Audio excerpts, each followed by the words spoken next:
Barangkali inilah pertemuan kita yang pertama, dan mungkin ini juga pertemuan kita yang terakhir, kita tak tahu. Yang penting yang kita nak adalah bila mana pertemuan itu adalah pertemuan yang baik-baik, dan bila diakhiri pun dengan husnul khatimah, pengakhiran pun yang baik-baik. Jadi terlebih dahulu saya berterima kasih. Inilah orang kata kali pertama saya datang ke Surau Kubang Buaya. Saya kata macam mana jalan ni kau nak sampai ke sini ni kan. Tapi tak apa. Jadi saya jarang-jarang bersiap awal nak ke masjid ni. Jadi sebabkan Surau Kubang Buaya, saya kata jam ke tidak ni kan, sudah. Tak apa. Saya go awal. Jadi alhamdulillah saya sampai cantik waktunya. Walaupun tadi buat mana-mana mandai tak nak buka weh, ujung-ujung buka jugalah. Jadi tuan-tuan, Allah Subhanahu Wa Taala, terima kasih kerana menjemput saya. Duduknya saya di sini bukanlah nak mengajar pun. Duduk saya di sini untuk sama-sama kita mengingati, saling ingat mengingati antara satu sama lain. Moga-moga ada saham saya di sini yang boleh menyebabkan saya dan kita semua dimasukkan ke dalam syurga Allah Subhanahu Wa Taala.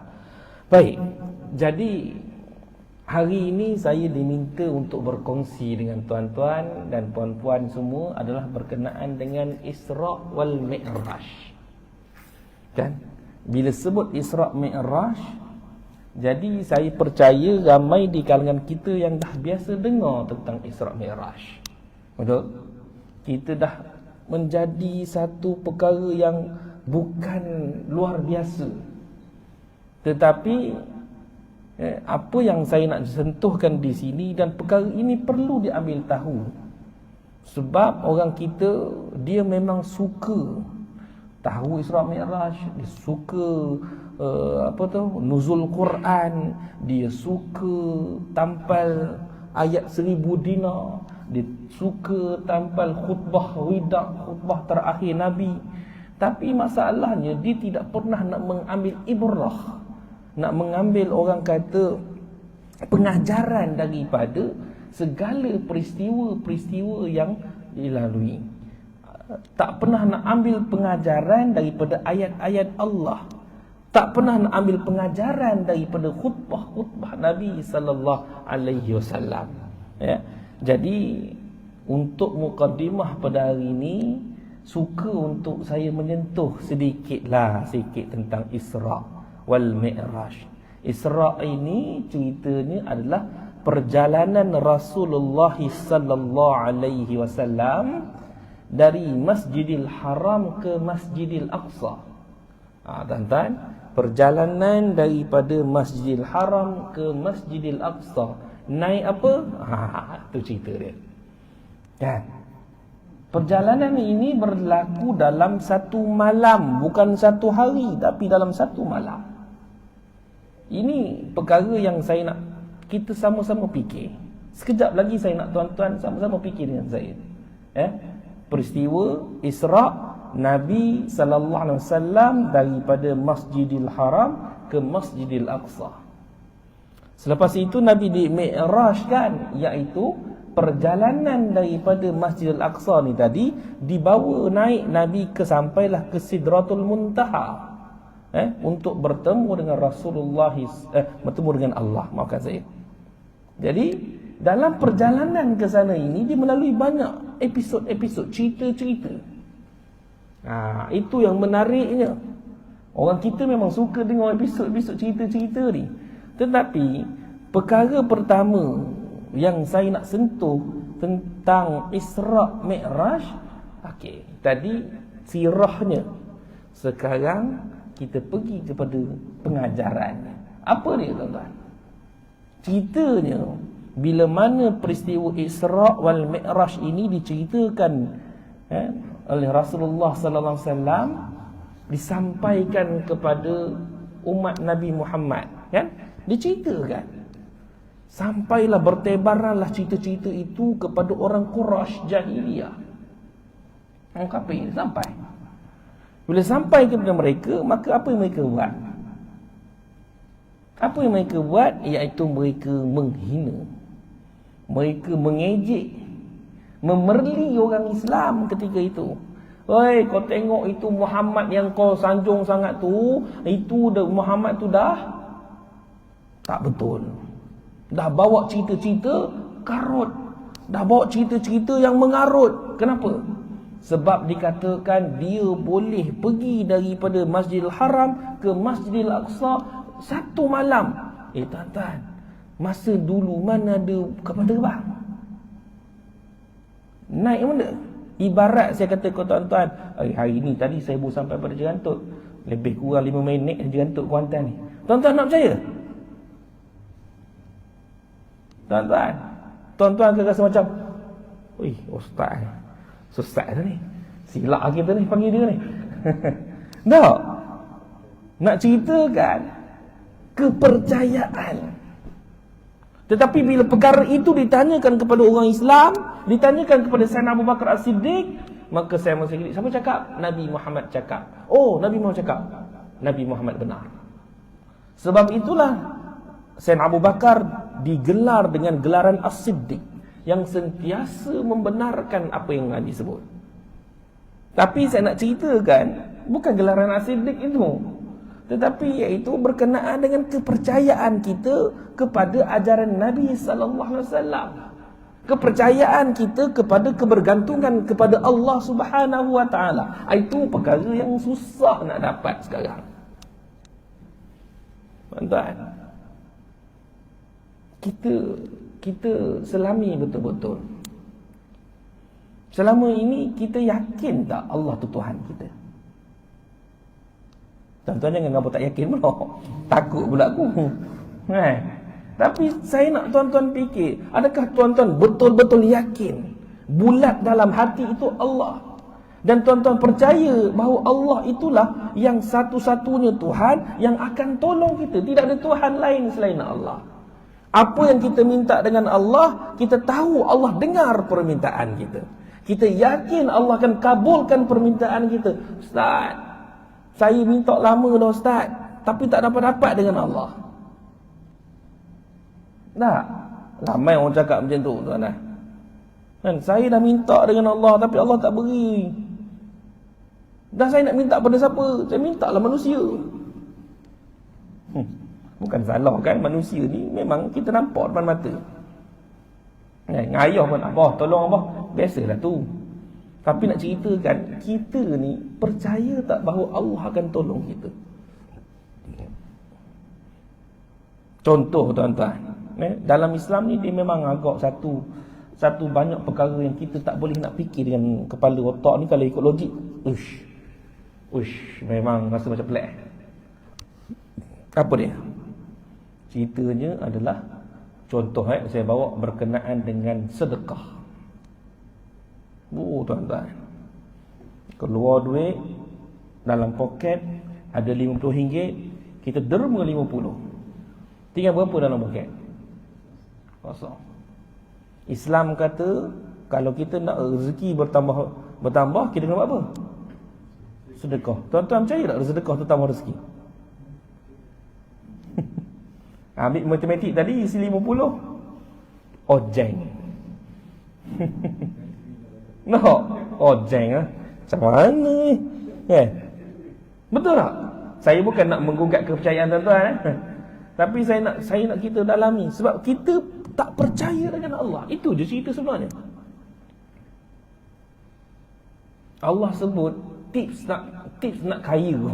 Tips nak kaya, tips nak hati sentiasa tenang, lapang, nak bebas daripada segala masalah. Kita buntu ni, ya Allah, aku buntu ya Allah. Macam mana ya Allah, macam mana? Tolong aku ya Allah. Allah sebut apa? Yang saya sebut tadilah. Wa may yattaqillaha yaj'al lahu mahraja wa yarzuquhu min haitsu la yahtasib wa may yatawakkal 'ala Allah fa huwa hasbuh. Innallaha balighul amri qad ja'alallahu likulli syai'in qadra. Ayat apa tuan? 1000 dinar. Orang buat apa ayat tu cerita-cerita? Orang tampal dekat dinding. Biasanya kat mana? Kedai makan. Sebab apa? Orang kata ayat tu ayat pelari. Oh main ayat Tuhan pun dia buat khurafat main. Ayat tampal tuan-tuan, ayat Quran ada tu sebenarnya bukan untuk diletak tapi untuk dibaca. Itu cerita. Okey. Tapi tak apa. Itu biarlah dulu. Kita nak ceritakan tentang ayat tu tadi. Mafhum, saya tak nak membahaskan ayat itu terlalu panjang. Tapi apa yang saya nak ceritakan mafhum daripada ayat itu. Allah sebut Allah, siapa-siapa yang bertakwa kepada Allah. Apa itu takwa? Melaksanakan segala tintah perintah Allah, apa yang Allah suruh kita buat, dan meninggalkan segala larangannya. Tinggal segala larangan yang Allah tak beri kita buat. Allah tak sebut special-special pun, tapi yang tak boleh buat jangan buat, yang wajib buat. Kan? Maka Allah akan lapangkan dia, keluarkan dia dari jalan penyelesaian yang dia tak sangka-sangka tentang jalan tersebut. Ada rupanya. Kenapa macam tu? Percaya ke tak? Itu soalnya percaya ataupun tidak. Soal keberkatan yang Allah nak turunkan. Dengan RM5 orang boleh kenyang. Dengan RM5, dengan RM50 ada orang langsung lapar. Ini adalah soal keberkatan. Ini adalah soal kita percaya tak yang beri rezeki itu adalah Allah, bukan manusia. Ustaz, senanglah cakap. Tuan-tuan, saya pun dah sama je dulu. Saya sama je dulu.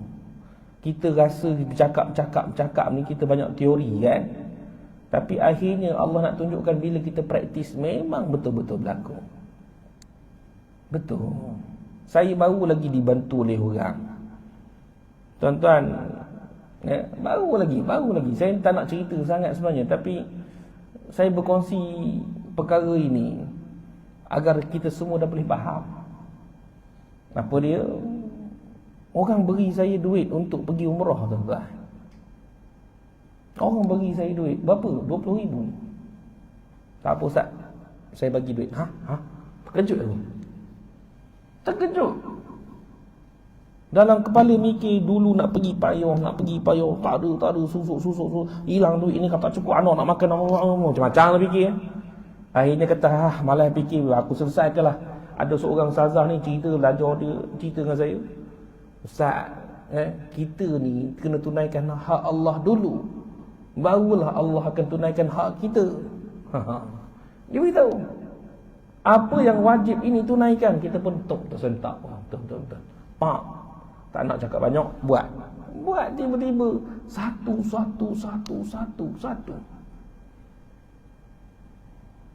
InsyaAllah pada 19 hari bulan 2 ni saya akan menunaikan umrah.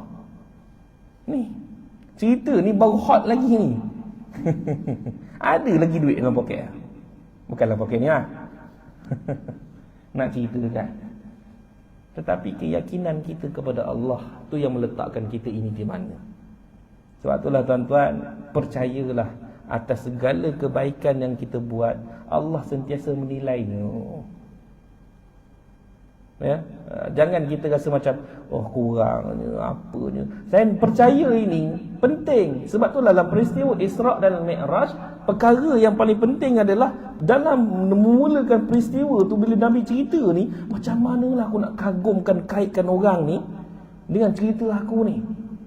Maka adalah beberapa jenis manusia yang menunggu. Okey, kalau engkau betul sangat engkau pergi sana, dalam perjalanan kau jumpa apa? Okey, dalam perjalanan Nabi cakap, aku jumpa dengan orang ni sekian-sekian, hilang barang ni sekian-sekian. Tunggulah, sampailah orang tu pun berapa lama sampai dia cerita, memang betul dia berlaku masalah tu. Faham? Engkau ni Muhammad, engkau ni penyihir pula. Tak. Tapi nak ceritakan manusia di situ, ada beberapa peringkat manusia yang betul-betul. Siapa cakap? Muhammad cakap, Muhammad benar. Siapa cakap? Rasulullah cakap, aku sokong, aku di belakang Rasulullah. Siapa cakap? Rasulullah.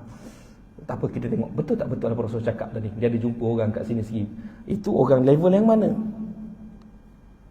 Kepercayaan kita di mana? Kami percaya dengan Rasulullah, tapi kan nak tengok bukti dulu. Bila datang je rombongan tu, oh betul. Oh ya Allah, kami beriman denganmu ya Rasulullah. Sudah. Kan? Jadi susahlah. Level tu di mana? Kalau kita nak kata orang yang betul-betul tinggi keimanan, kan, kepercayaannya kepada Nabi tadi, mula-mula tak percaya, lepas tu nampak baru percaya. Tak sama dengan orang yang memang percaya, totok percaya ni. Tak kurang juga mereka yang mengeji, menghina. Bila mana dah sampai, mereka tidak akan pernah terima, dan mereka memerli pula, menuduh pula Nabi SAW ini sebagai penyihir dan sebagainya.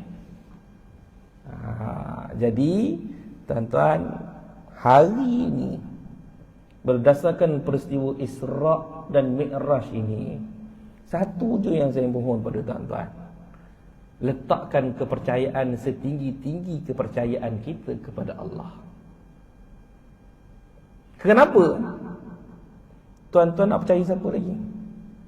Bila tuan-tuan mati nanti, tuan-tuan nak percaya siapa lagi? Siapa lagi nak percaya? Tuan-tuan, saya kadang-kadang saya suka cerita tentang kisah arwah adik saya, kan? Bila dia meninggal dunia, dia cerita tentang redanya dia pada sakit dia. Mula-mula tak berapa nak reda, akhirnya dia reda, kan? Tapi yang saya nak cerita hari ni, yang dia tu, part dia ni adalah soal bila mana kita dalam keadaan betul-betul memerlukan pertolongan. Doktor panggil, pada 25 bulan 11 doktor panggil, Pak, dia ni dah tak ada harapan. Tuan-tuan duduk dekat tingkap jadah, dekat tepi birai katil tu, ya Allah, tak apa, Allah ada, minta dengan Allah, minta semua, ya Allah. Sebab kita tahu tempat Allah saja tempat kita bergantung harap. Kan? Masa kita betul-betul sakit, bila doktor dah cakap, engkau ni dah tunggu je lah, ayo. Kan? Tuan-tuan rasa macam mana? Doktor, awak Tuhan ke apa? Marah pula ke doktor, kan? Tapi bukan nak cerita pasal doktor tu, tapi nak katakan, ya, masa tu kita nak berharap pada siapa? Dan adakah kita nak jadi orang yang macam ni tadi? Berharap bila dah bukti, dah terbukti baru nak berharap, ataupun nak berharap lebih awal? Yang mana orang yang berharap lebih awal, mereka ini pasti mempunyai kedudukan yang tinggi dan mulia di sisi Allah. Kan? Tak perlu diuji. Sebab itulah dalam bab ujian, kan?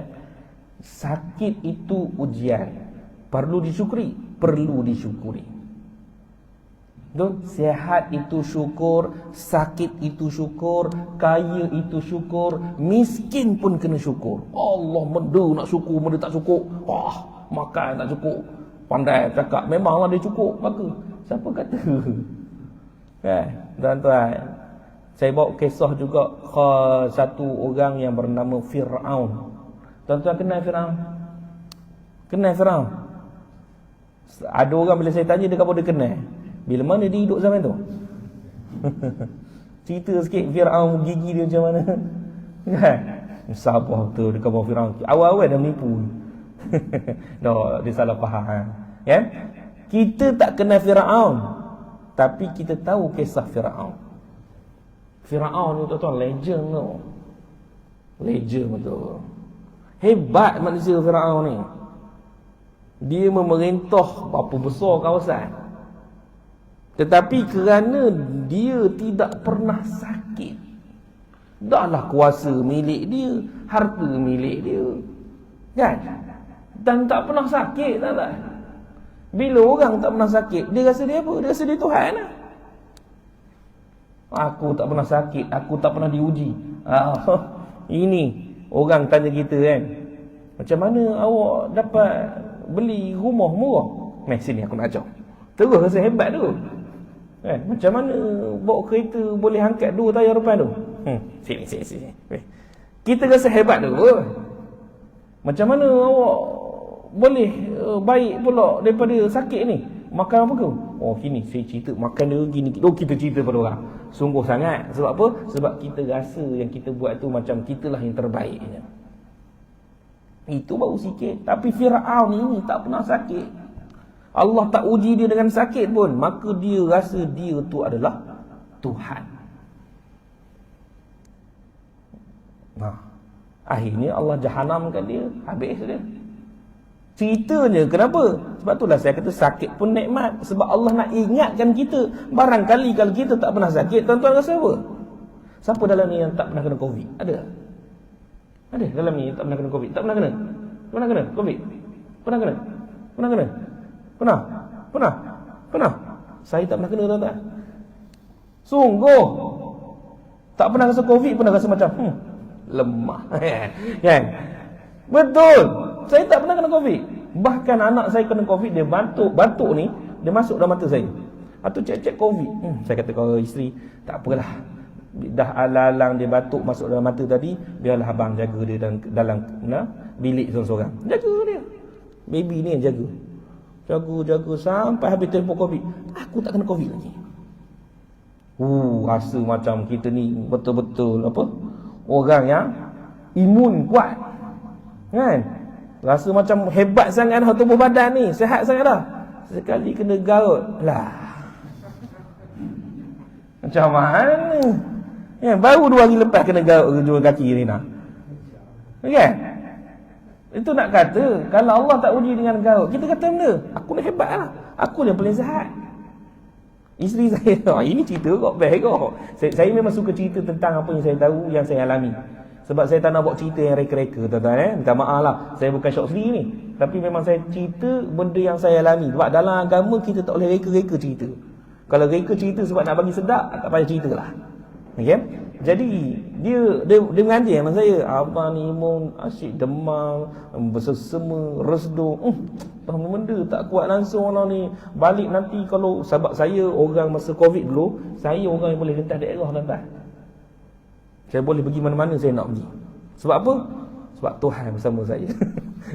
Tak ada surat pun. Suka hati je. Kejaga sini, pergi ke sana, pergi daerah ni. Sehari 3 daerah saya pergi. Semua lepas. Menipu macam mana saya tak tahulah. Pergi ni, pergi. Saya jaga masjid. Sebab masa tu kan masjid tak boleh masuk. Jadi saya jaga masjid untuk bagi orang masuk. Jadi masjid perintis, masjid Inipsas, masjid negeri, masjid UAE. Jadi kami jaga tu bagi orang masuk. Berhadapan dengan orang COVID hari-hari. Dah. Kan? Sampai kata jangan masuk rumah, mandi dulu lah, macam-macam lah. Sekali yang kena COVID isteri saya tak kena COVID. Saya gelak daripada ni. Kita rasa hebat sangat dah. Bila mana Allah uji kita dengan sakit, baru kita tahu. Kalau Allah tak uji dengan sakit, agak-agak kita boleh besar kepala tak? Memang kita besar kepala. Sebab itulah bila Allah uji tuan-tuan dengan sakit, tuan-tuan akan bersyukur. Kalau tidak, tuan-tuan pun jadi Fir'aun tau. Berpotensi tau. Dah Allah uji saya dengan susah. Tuan-tuan, Allah uji Qarun dengan kekayaan. Bapak segala kayanya, ibu harta semua ada pada dia. Kan? Manusia tu bapak kaya. Berapa ratus keturunan kalau makan tak habis. Tapi kerana kekayaan dia rasa dia boleh beli segala-galanya tu, apa jadi pada dia? Maka Allah hancurkan dia. Bila Allah uji kita dengan kesusahan, sekurang-kurangnya kita beringat, kita nak minta. Tapi kalau Allah bagi kita kaya je, kita tak pernah susah, tuan-tuan rasa macam mana? Datang minta sedekah dengan aku, tapi habis minta sedekah. Tuhan, sungguh. Sebab itulah segala perkara yang Allah timpakan pada kita, syukur. Sebab ada ayat kan, wa asa'an tuhibbu syai'a wa huwa syarrun lakum wa asa'an takrahu syai'a wa huwa khairul lakum. Kata balik. Boleh jadi apa yang Allah boleh jadi apa yang kamu suka itu sebenarnya tak baik di sisi kamu. Dan boleh jadi apa yang kamu tak suka tu sebenarnya baik di sisi kamu. Itu yang Allah sebut. Jadi kita kena beringat. Kita ni manusia, kita tak tahu kan apa yang baik. Kita tahulah benda yang baik tu, tapi tak mestinya kita beranggap benda tu baik. Benda tu baik tak sebenarnya. Rupanya ada benda di sebalik perkara yang kita nak sangat tu. Baik. Cerita yang seterusnya, ya, bila berkait lagi dengan apa? Isra' Mi'raj, soal kepercayaan. Soal kedua dalam peristiwa Isra' Mi'raj ini juga tentang bila mana sampai ke pintu-pintu, Rasulullah ini tidak pernah jemu untuk bertanya pada malaikat. Tanya, jumpa Nabi, tanya. Tuan-tuan, apa maksudnya? Maksudnya kita ni sebagai manusia, kalau Nabi tu sehebat-hebat manusia yang ada pun tidak malu untuk bertanya, untuk belajar, untuk mencari ilmu, apatah lagi kita.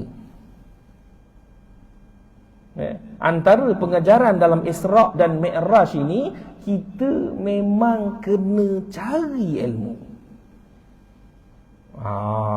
Ini perkara ni yang payah ni. Sebab manusia ni dia kadang-kadang dia boleh jadi bodoh sombong. Dia tak nak belajar.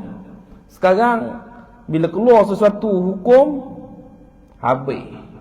Semua orang disesatkan. Dengan mufti-mufti pun kena sesat. Ya, sebab apa? Sebab dia kata, tak kena lah dengan selera aku ni. Dia menghukum dengan menggunakan selera dia. Kan? Islam kata macam ni, tak betul, aku yang betul. Sudah. Sedangkan dia tak tahu apa yang dia cakap.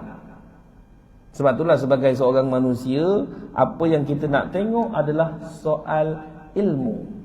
Jadi jangan pernah ada rasa jemu. Walaupun anda kata ginilah, menuntut ilmu sampai ke negeri Cina, itu hadis yang palsu. Okay? Ada juga yang mengatakan sampai ke liang kubur lah, apalah kan. Baik, apa yang kita nak kena faham sebenarnya, dengan ilmu itu dia akan meningkatkan kualiti yang ada pada diri kita. Kan? Nak belajar, nak baca surah apa ni nak baca surah apa, Ramadan dah dekat nanti kan, macam mana aku ni tak reti ni. Jomlah kita baca surah Al-Ikhlas saja. 3 kali baca surah Al-Ikhlas ibarat membaca satu Al-Quran hari-hari.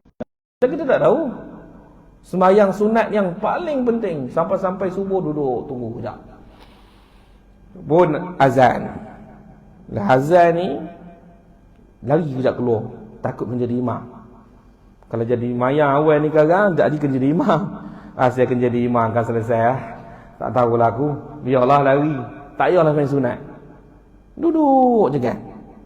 Padahal sembahyang sunat sebelum subuh ni, sebelum sembahyang subuh ni, dia adalah sunat yang terbaik. Lebih tiada perkara yang lebih baik dalam dunia, seisi dunia berbanding dengan solat tu. Jadi bila datang awal-awal, ambil manfaat. Jangan takut. Tuan-tuan jangan kapal tuan-tuan tak takut. Dengan saya pun takut jadi imam. Batu sembahyang ujung ni. Terus iman ke depan. Lega. Bukan senang jadi imam ni, diperlukan kepada keyakinan. Ya, saya memang tak berapa nak yakin nak jadi imam. Tapi kalau imam kepada isteri, kita yakin. Okey. Jadi penuhilah dada kita dengan ilmu. Ilmu itu tidaklah perlu sampai PhD, tidak. Tapi sekadarnya, saya tengok ada beberapa kitab yang bagus-bagus. Kan, saya rasa ustaz pun boleh mengajar juga mengaji sikit-sikit. Kan, makmurkan rumah Allah ini. Ini rumah Allah ni, tuan-tuan. Hebat sangat bagi orang yang dapat memakmurkan. Saya tahu masjid ni dulu mungkin orang kurang datang, ataupun mungkin surau ni pun mungkin orang, yalah, saya yang menguruskan surau, saya menguruskan masjid, saya tahu. Ya, tetapi makmurkan rumah Allah ini. Datang sana. Buat komiti yang kecil macam ni, seronok. Ramai. Kalau tarawih ramai. Fikirlah, ajaklah macam mana pun, buatlah. Kita carilah kaedah. Tak perlulah nak beri-beri lebih-lebih sangat. Antara mission saya ke umrah kali ini, antara missionnya adalah saya nak membuat kelas talaki Quran di sana. Tanpa perantaraan orang tengah, kami hantar sendiri melalui masjid kami. Pam. Kenapa mission gitu? Kos lebih rendah. Boleh kos lebih rendah. Satu. Yang kedua, kita takut juga kena scammer. Jadi nak tak nak, kita pergilah juga siasat, tengok molek tak molek, kita pun pergilah ambil peluang ni. Allah bagi ambil peluang juga, kan? Ya. Baik. Jadi tuan-tuan, perjalanan ni tadi, Masjidil Haram, Masjidil Aqsa, langit pertama, langit kedua, dia melalui banyak ni. Jumpa Nabi Adam, jumpa Nabi Isa, jumpa Nabi Yusuf, jumpa Nabi Idris, jumpa Nabi Harun, jumpa Nabi Musa, Nabi Ibrahim, Baitul Ma'mur, Sidratul Muntaha, dan last sekali jumpa dengan Allah Subhanahu wa taala. Okey, itu perjalanan-perjalanan dia. Seterusnya, Nabi juga ditawarkan antara susu dengan arak. Dalam kejadian perjalanan ni, dada Nabi dibelah lagi kali kedua. Nabi juga ditawarkan susu dengan arak. Nak pilih yang mana? Yang mana? Nak susu ke nak arak? Tuan-tuan, saya, yelah, untungnya saya suka borak dengan pelajar. Jadi antara pelajar-pelajar saya ni, dia ada yang mu'allaf. Mu'allafnya pada umur 16 tahun. Bukan pada kecil-kecil ni tau, 16 tahun. Seorang tu dia dilatih sebagai debater, berdebat dalam agama Kristian. Dia diajar dalam kelas-kelas dia. Dia pergi kelas agama dia ni, berdebat. Mak dia Islam, dia berdebat. Kawan-kawan ni, dia nak masuk Islam. Kau ni semua bulat. Dia orang Sarawak. Bulat tu apa? Bulat tu penipu, dia kata. Dia pendebat. Dia memang belajar betul dengan father-father. Memang belajar betul. Tiba-tiba dia masuk Islam. Segerombolan datang ke rumah dia. Father-father ni datang. Apa jadi? Tak lama lepas tu, salah seorang father tu pun masuk Islam. Disebabkan dia. Tak. Hebatnya dia. Situ. Kita tengok ni. Okey. Seorang lagi pula, ada dua orang. Seorang lagi pula, seorang yang terkenal dengan sosialnya. Sosial, kan? Tatu ada, makanan segala benda dalam dunia dia makan. Sedap babi ustaz. Cerita kan, sedap. Pernah makan? Pernah kan? Tapi yalah, walaupun dia berjiwa macam tu tuan-tuan, tapi dia boleh tinggalkan keinginan tersebut. Dia boleh bayangkan kelazatan tu, dia boleh tinggalkan nikmat tersebut kerana Islam. Ini perkara yang payah ni. Orang kita bila diuji dengan kenikmatan, diberi dengan ambil ni, tak apalah. Yang penting aku kenyang, yang penting aku kaya, yang penting aku bahagia. Hakikatnya tadi, jam kita ni makin lama makin menurun. Kita ni macam jam pasir, dah terbalik kan. Dia turun sebutir.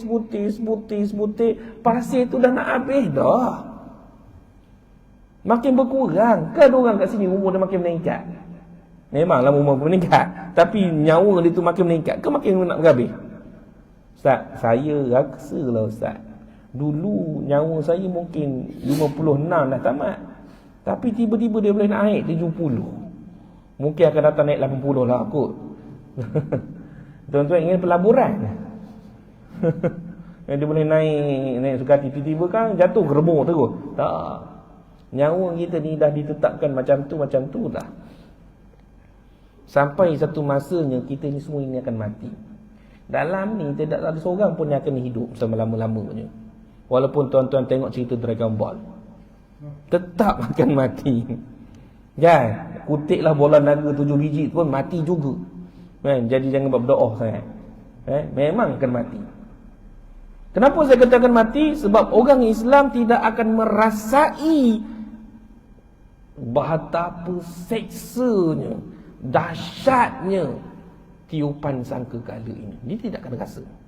Orang yang beriman, Allah akan matikan orang yang beriman sebelum tiupan sangkakala itu ditiup. Kalau bila tiup itu hanya untuk orang bukan Islam saja. Orang Islam dah mati semua masa tu. Barulah kiamat itu akan berjalan bila semua orang Islam dah meninggal. Jadi bila cerita ni jangan tiba-tiba nak khabar, nanti saya biarlah tak mati. Tak, confirm kita mati, semua akan mati juga. Bila tiupan sangkakala tu semua mati juga. Jadi jangan nak katalah saya akan hidup selama-lama, tak ada. Bila kita dah tahu kita ni akan mati, tuan-tuan agak-agak apa persiapan kita nak buat? Nak buat persiapan program lah ni kan, masuk semua kan. Apa kita nak buat? Saya ni nak kenduri ni, kena beli ni, kena beli tu, kena beli tu. Semua kita ada perancangan. Itulah kehidupan kita. Tetapi benda yang pasti, iaitu mati, kita dah pasti kita akan mati, tetapi kita tak pernah nak bersiap gitu. Itu kacau. Inilah persiapan kita menghadapi kematian. Apa dia? Persiapan kita dengan ilmu-ilmu agama. Persiapan-persiapan yang dapat kita mengubahkan diri kita menjadi setakuk lebih baik. Ini perkara yang tuan-tuan kena ingat. Baik.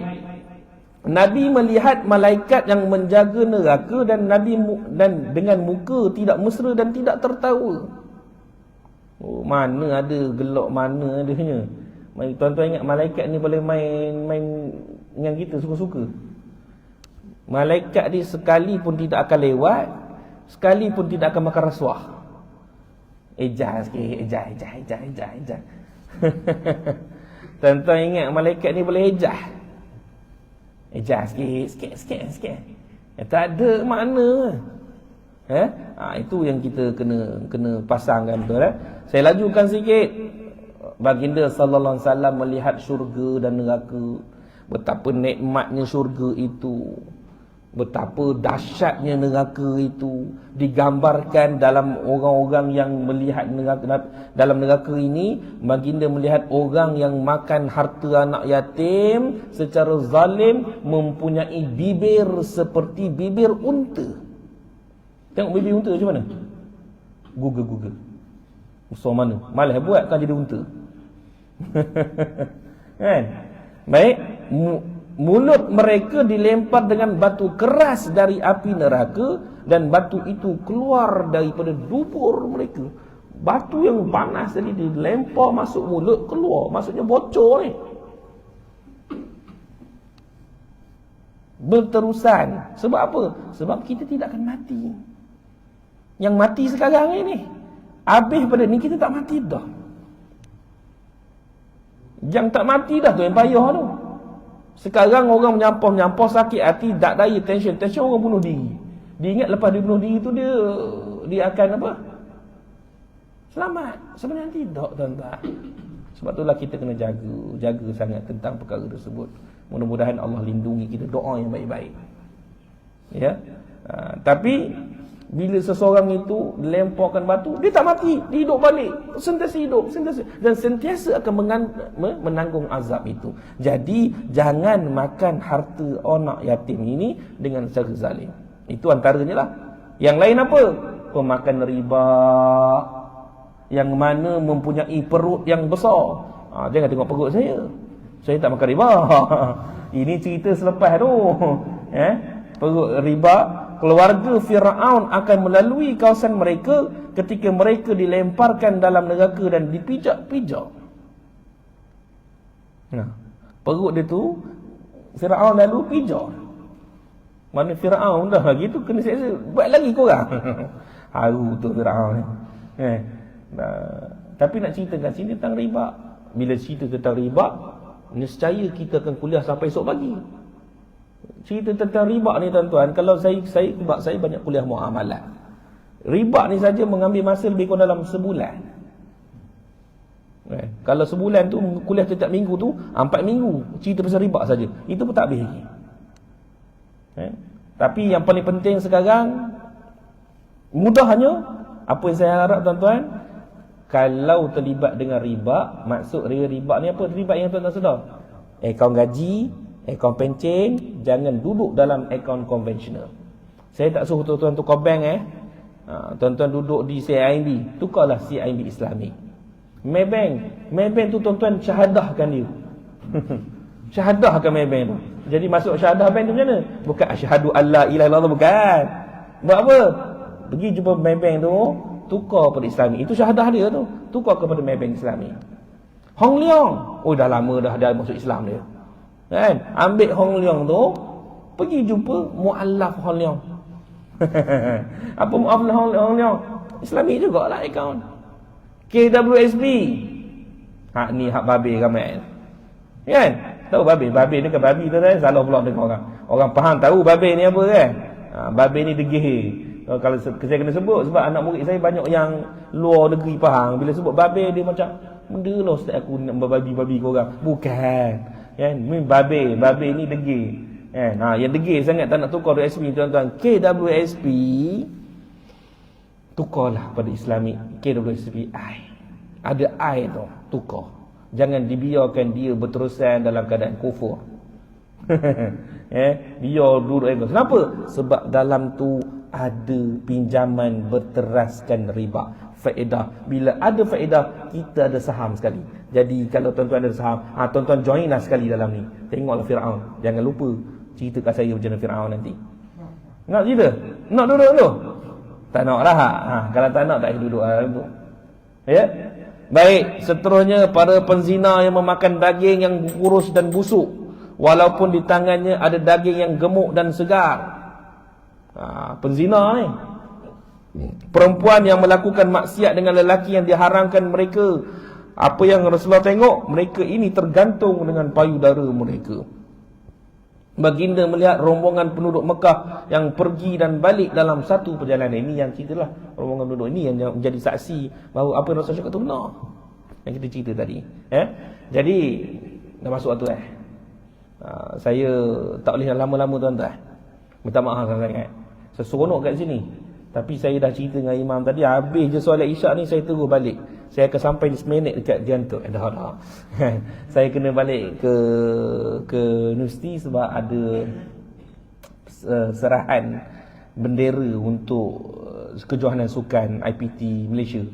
Jadi saya antara orang yang melatih satu. Jadi nak tak nak saya kena pergi ke sana lah. Kan, nak ke sana. Jadi nak tak nak lepas habis ni suruh saya pergi.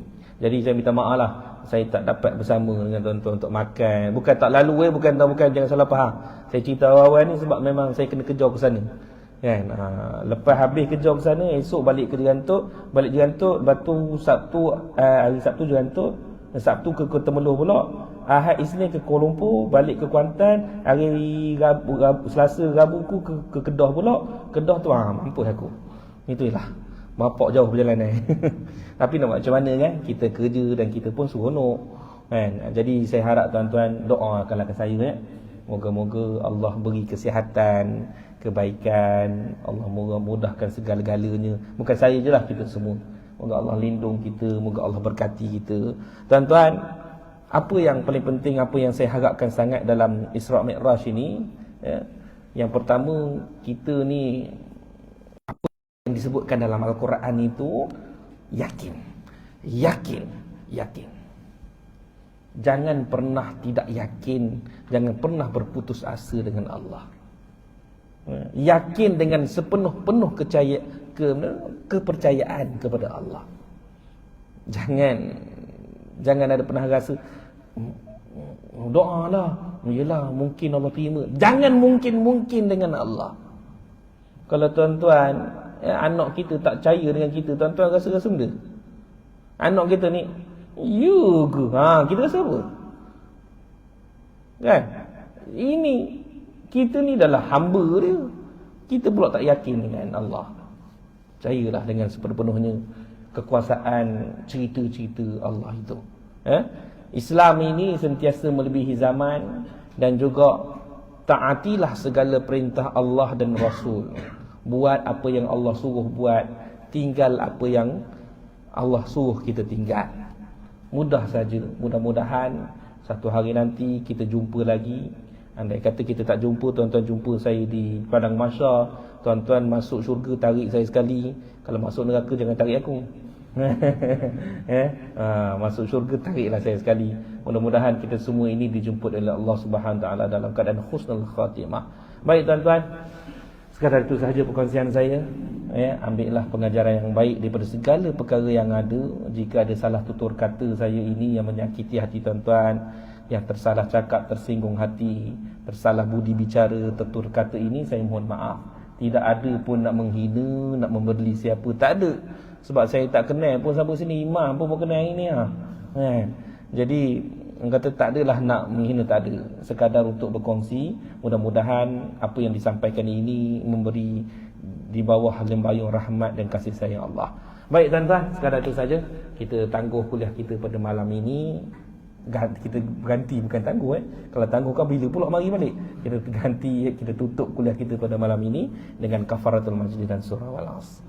Bismillahirrahmanirrahim. Subhanakallahumma wa bihamdika asyhadu an la ilaha illa anta astaghfiruka wa atubu ilaik. Bismillahirrahmanirrahim. Wal-'asr innal insana lafi khusr illa alladhina amanu wa 'amilus shalihat wa tawassaw bil haqq wa tawassaw bis sabr. Sekian, assalamualaikum warahmatullahi wabarakatuh.